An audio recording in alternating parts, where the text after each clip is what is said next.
अऊज़ुबिल्लाहिमिनश्शैतानिर्रजीम बिस्मिल्लाहिर्रहमानिर्रहीम। उम्मीद करती हूँ आप सब लोग ठीक होंगे। आपसे दरख्वास्त है छोटी सी कि आप लोग दुरूद शरीफ पढ़ लें ताकि हम अपनी कहानी का बाकायदा आगाज़ कर सकें। उम्मीद है कि आप सब ने दुरूद शरीफ पढ़ लिया होगा। चले बढ़ते हैं अपनी कहानी की तरफ। एक नहायत खूबसूरत औरत रांसा एक बाल्टी लेकर दरिया में पानी भरने जाती है। अचानक इसे महसूस होता है कि छोटा सा सांप इसकी स्कर्ट में घुस आया है। वो खौफ से चीखती है और पास खड़े एक आदमी को मदद के लिए पुकारती है। फ़ौरन वो आदमी दौड़ा हुआ आता है। इसने पास खड़े एक आदमी को आवाज़ लगाई। इस आदमी कोइन ने देखा कि सांप जहरीला है। इसने रांसा से कहा कि बिल्कुल ना हिले। फिर इसने आहिस्ता आहिस्ता हाथ अंदर डालकर सांप को ढूंढना शुरू किया। कुछ लम्हों के लिए इसके चेहरे पर हल्की सी मुस्कुराहट आई, मगर फिर इसका चेहरा संजीदा हो गया। इसने स्कर्ट से एक लंबा सा सांप बाहर निकाला। खतरा टाल गया। इस वाक़ये के बाद रांसा का दिल बदलने लगा। जब इसने कोइन को तन्हा जंगल में काम करते देखा तो सोचा, शायद अगर मैं कोइन के साथ रहूं तो ये सुनसान जजीरा इतना खौफनाक ना लगे। कम अज़ कम भूखी तो नहीं मरूंगी। दोपहर को क्वीन ने खुद को पत्तों से ढांप कर एक बड़ा सा पत्ता इंसान बना लिया, क्योंकि सामने कुछ चिड़ियाँ बैठी थीं। राइंसा सब समझ गई और इसे रोकने की कोशिश की, लेकिन क्वीन ने बात न मानी। शाम तक क्वीन ने चिड़ियों को भून दिया, ऊपर से लाल चीनी डाली और खुशबू पूरे इलाके में फैल गई। खुशबू से मजबूर होकर रांसा भी पहुंच गई। क्वीन ने दिल बड़ा करके उसे भी खाने को दिया। खाने के बाद दोनों ने घर की बनी नारियल की शराब पी और समुंदर किनारे बैठकर चेहरा धोया। आसमान की तरफ देखा। उम्मीद थी कि कोई जहाज़ ऊपर से खड़ा गुजरे और इन्हें बचा ले। अगली सुबह रांसा सो रही थी कि शोर की आवाज़ आई। आँख खुली तो देखा कि एक जहाज़ आसमान से गुजर रहा है। वो खुशी से दीवानी हो गई और ज़ोर ज़ोर से चिल्लाने लगी ताकि जहाज़ वाले इन्हें देख सकें। इसने कोइन को जगाने की कोशिश की, मगर वो बूढ़ा अभी तक गहरी नींद में था। रांसा ने मजबूर होकर इसके कमरे से सिग्नल गन निकाली और आसमान की तरफ फायर कर दिया, लेकिन तभी कोइन ने करवट ली और गोली गलत सिमत में चली गई। वो गोली एक नारियल के दरख्त से टकरा गई और दरख्त में आग लग गई। अब सिग्नल गन बेकार हो चुकी थी और जहाज़ तो वैसे भी 6000 फुट की बुलंदी पर होता है। इससे नीचे कुछ दिखाई ना दिया। दोनों ने तय किया कि पहाड़ की चोटी पर चढ़ते हैं, शायद वहाँ से कोई उम्मीद नजर आए। मगर जैसे ही वो पहाड़ की चोटी पर चढ़ना शुरू करते हैं, ज़मीन फिसलने लगती है और एक लंबी दरार पड़ जाती है। कोई इस दरार में नीचे गिर जाता है और रांसा भी पीछे पीछे फिसलती हुई गहरी गार में जा गिरती है। खुशकिस्मती से गार में कोई नुकसान नहीं होता। वो थोड़ी देर में दोनों पहाड़ के दूसरी तरफ निकल आते हैं।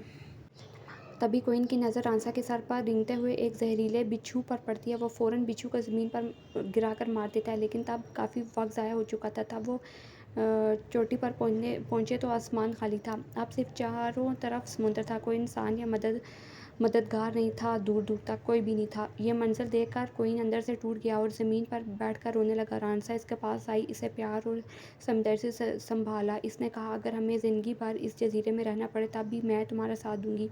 फिर वो बोली, अगर हम यहीं रहें तो मैं तुम्हें 8 पैने पीने दूंगी। 8 पैने दूंगी, तुम एक दिन फ़ख्र से बाप बनोगे। 8 बेटे दूंगी, तुम एक दिन फ़ख्र से बाप बनोगे। दोनों उम्मीद के साथ नीचे उतरने लगे, मगर रांसा की नज़र दूर समुंदर में एक कश्ती पर पड़ी। वो वाकई लंगर अंदाज हो रही थी, लेकिन अब सिग्नल गन नहीं थी, इसलिए वो इस पर रबर बोट को लेकर कश्ती तक जाने का फ़ैसला करते हैं। दोनों सारी रात बारी बारी कश्ती चलाते हैं। सुबह तक वो कश्ती के करीब पहुंच जाते हैं, मगर जो ही जॉन कोइन का असली नाम लड़की को पता चलता है तो वो बहुत हैरान होती है। इतने में कज़ाक इन्हें देख लेते हैं, यानी समुद्री डाकू जो पायरेट्स होते हैं, कज़ाक इन्हें देख लेते हैं और ताक़ुब शुरू कर देते हैं। गोलियां चलने लगती हैं, लेकिन जॉन और मारिया रांसा का नया नाम होता है। ठीक है, जॉन और मारिया। जॉन जो होता है वो उस आदमी का नाम होता है जो रांसा के साथ होता है, और रांसा का नया नाम मारिया होता है। ठीक है, इन दोनों ने मिलकर पानी में छलांग लगा दी। तेज़ी से तैरते हुए किनारे पर पहुंचे। कज़ाक पीछे पीछे थे। जॉन ने मारिया को झाड़ियों में छुपाया और ख़ुद दरख्त के पीछे जा छुपा। जैसे ही कज़ाक आए, जॉन ने एक को मार गिराया और दूसरे को बेहोश कर दिया, मगर थोड़ी देर की लड़ाई के बाद वो दोनों पकड़े गए। कज़ाक इन्हें मारने ही वाले थे, तब मारिया ने झूठ बोला कि जजीरे पर सोना छुपा है। कज़ाक फ़ौरन तैयार हो गए। ماریا اور جان نے موقع دیکھ کر ڈھلوان سے نیچے چھلانگ لگا دی اور بھاگنے لگے۔ ایک گہری کھائی پر پہنچ کر پیچھے قزاق آ رہے تھے۔ سامنے سمندر تھا۔ ماریا ڈری ہوئی تھی مگر جان نے اسے ہمت دی اور اسے اٹھا کر پانی میں پھینک دیا۔ وہ خود بھی کود گیا۔ کئی واقعات کے بعد جنگل میں انہیں ایک پرانا تباہ شدہ ہوائی جہاز ملا۔ جان نے فیصلہ کیا کہ اسی سے وہ فرار ہوں گے۔ انہوں نے اس جہاز کو دوبارہ سے ٹھیک کرنے کی کوشش کی کیونکہ جان جو تھا وہ تھوڑا بہت اس بارے میں جانتا تھا۔ ماریا کا پرانا نام رانسا تھا، اب اس کا نام ماریا ہو گیا ہے۔ تو ماریا بھی اس کی مدد کرتی ہے، تو وہ تھوڑی چیزیں لا کر اس کو دیتی رہتی ہے۔ پہاڑوں میں کوئی ٹیکنیکل چیز تو ہوتی نہیں، یہ پتھر اور تنکوں وغیرہ سے تھوڑی بہت اس میں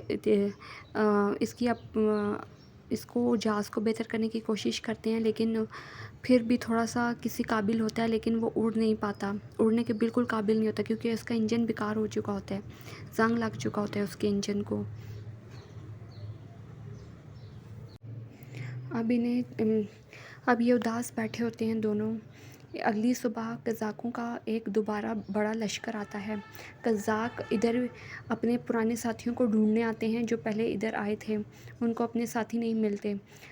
قزاق جیسے ہی پہاڑ پر چڑھتے ہیں، پیچھے سے یہ ماریا اور جان موقع پا کر قزاق کے جہاز پر چڑھ جاتے ہیں اور جہاز سٹارٹ کر دیتے ہیں۔ قزاق یہ دیکھ کر بم فائر کرتے ہیں، اپنی گن سے راکٹ فائر کرتے ہیں اور جان بری طرح زخمی ہو جاتا ہے۔ ماریا نے اسے پلین میں بٹھایا، ماریا نے اسے سائڈ پر بٹھایا، انجن سٹارٹ کیا، گولیاں برس رہی تھیں۔ جان نے سائڈ پر ہو کے بیٹھ گیا۔ قزاقوں نے میزائل فائر کیا جو خود ان کی کشتی پر گر گیا۔ زوردار دھماکے سے قزاق ختم ہو گئے۔ ٹھیک ہے، قزاق جو تھے دو کشتیوں میں آئے ہوئے تھے۔ ایک کشتی سے قزاق نکل کر پہاڑوں پر چڑھ گئے تھے اور دوسری کشتی پہلی کشتی سے تقریباً 1 کلومیٹر دور تھی۔ ٹھیک ہے، اس میں بھی قزاق تھے۔ وہ وہاں سے فائر کرتے ہیں۔ قزاق جو پہاڑوں پر ہوتے ہیں وہ ماریا اور جان پر فائر کرتے ہیں، لیکن غلطی سے ان کی جو راکٹ ہوتا ہے وہ ان کی دوسرے ساتھیوں کی کشتی پر لگ جاتا ہے اور ماریا اور جان ایسے بچ جاتے ہیں، مگر جان کو اندازہ ہو گیا تھا کہ شاید وہ زندہ نہ بچے کیونکہ وہ زخمی ہو چکا تھا۔